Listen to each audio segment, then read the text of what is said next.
Hello everyone, I'm Al Rochelle and welcome back to the PCS Journal. Well, in our past shows we talked about a special event that occurred at Gibbs High School. It was actually called Take Your Child to School. You probably heard of that phrase before, and Day of Dialogue. That's a conference where they discussed the importance of male role models supporting academic success. And talk about a great guy to lead this conference. You know his name, Tony Dungy, NFL Hall of Famer. Here's more on that. Today, schools across Florida will celebrate Dad's Take Your Child to School Day. And right here at Gibbs High School, we have All-Pro Football Hall of Famer Coach Tony Dungy here to speak to us to honor this day. Dads are so important. I remember the impact my dad had on me, just to encourage me and motivate me to do well in school, and I wanted him to be proud of me, and that makes a difference. My mom and my dad, my grandma, everybody in my family tries to, like, when I'm down, they bring me up, and like, I appreciate that. It really started when I was coaching with the Buccaneers, and with several of the coaches on our staff, and we were talking about how we put so much into our job, but we weren't doing as good a job as our dads had done, spending time with us, and how could we manage both and do a great job and get the Bucs going, but still be with our kids and our families. Yeah, I did feel like it was very inspiring, and I could take a lot out of it, like to show leadership and how I could become a role model. Well, I thought it was very inspiring to have a professional coach and NFL Hall of Famer come and talk to young men and tell them about situations in life and like their real situations. I think with dads, it's really just spending time and making sure you're there. I got an award a couple of years ago as a Father of the Year, and I wanted to give a nice speech and tell about what I'd really done for my kids. So I asked my son, who was about 12 or 13 at the time, I said, Eric, what's the most fun, or what's the biggest thing you remember us doing? And he said, well, it's when we played baseball with a piece of tape and a broom, and I beat you 22-3. And I'm thinking, gosh, this guy's been to the Super Bowl, he's been on the sidelines, he's held my court, he's been on TV, we've gone to all kinds of trips, and playing baseball with a roll of tape I said, why was that so special? And he said, that was just having fun, and we got a chance to do it, and I knew that you were having some fun with me. And so that really let me know it doesn't have to be the big fantastic things, it doesn't have to be buying gifts, it's just spending that time and letting them know that you really enjoy being around them. You can watch an hour-long special about this event on Channel 14, weekends at 6 p.m. or on the WPDS TV 14 website. Of course, this being an election year, I know you heard a lot about what they call the Pinellas County Schools referendum and how it affects the arts in particular. Now, recently at Seminole Middle and High School, they had a program called Electrifying the Strings program. This is so cool. It had an international superstar to lead things off. Here's more on that. So tonight at Seminole High School, we're going to be having a rock orchestra concert.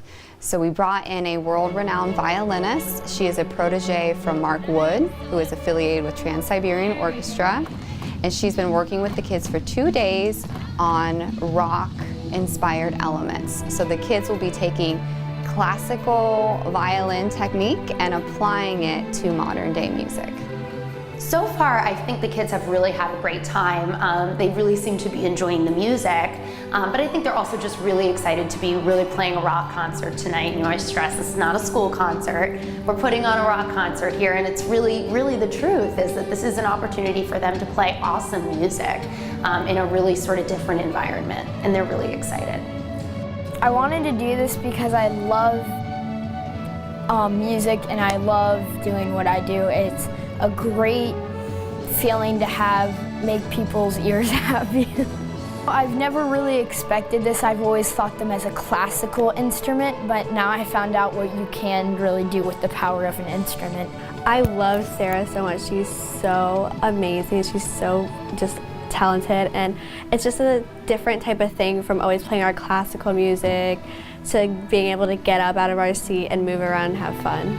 I think I'll be a definitely better violin player after this.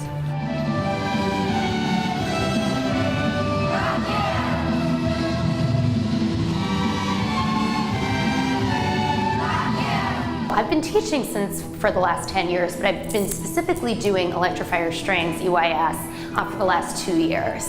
So the reason I'm here doing EYS today is because I was actually in a really similar situation as a middle school, high school student. I couldn't believe that string instruments could play rock and roll and other alternative kinds of music outside the realms of Mozart and Beethoven and what we think of as typical string music. And I'm so excited to hear that this was all possible.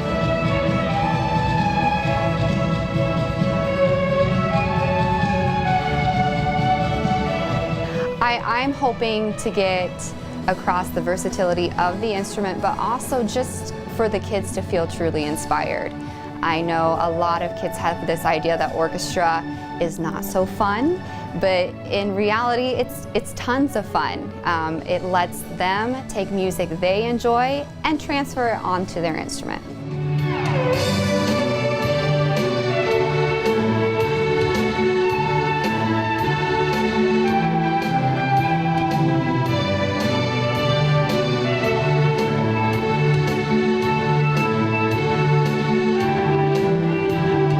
Sarah has such great energy and she just brings so much to the table. I think what I would probably get best out of it is the experience out of it. Like just being able to play with a famous person, to hear how she plays. Well, I'm hoping that all of the students leave here having a fresh take on their musical instrument, having a new perspective and added ideas. Leaving here with this idea that they can play anything on these instruments. They don't just have to play classical music. Classical music is wonderful, but we're building on that. We're going outside the realm of what we are typically taught as string players, and that they can play songs that they hear on the radio if they want. And I'm hoping that they learn to be not just great musicians, but great performers. Rock and roll, any type of music I can get my hands on, I will try my best to play. You can see a lot more about that program in an upcoming edition of Spectrum of the Arts during the month of November on Channel 14.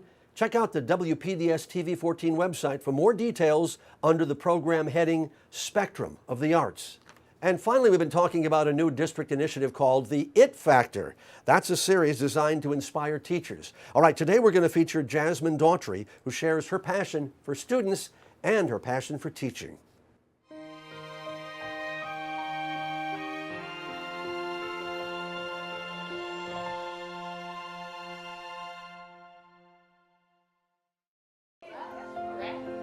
What inspires me to be a teacher, once again, is to inspire young minds. Because I feel like most of these children or most kids I can relate to. And just having one person in my life that I can go to, and that could be somebody who smiles at me or, that encouraged me to do my best. Just being here to see them excel is a reward in itself, and that's the inspiration that I go off of. Yes, there was a teacher in elementary school when I was going to school in Georgia. Her name was Miss Brown, my third grade teacher, and I'm a third grade teacher. And I also had one in high school. Her name was Miss Stennett, Miss Crystal Stennett, and she was my home economics teacher. I knew they cared. I could tell they cared, and it's like what they poured into us, it was just to make us better people. And it was just something about it, and I was thinking, I just want to do what they're doing. And it made a difference in my life, so I'm hoping to do the same for the students here.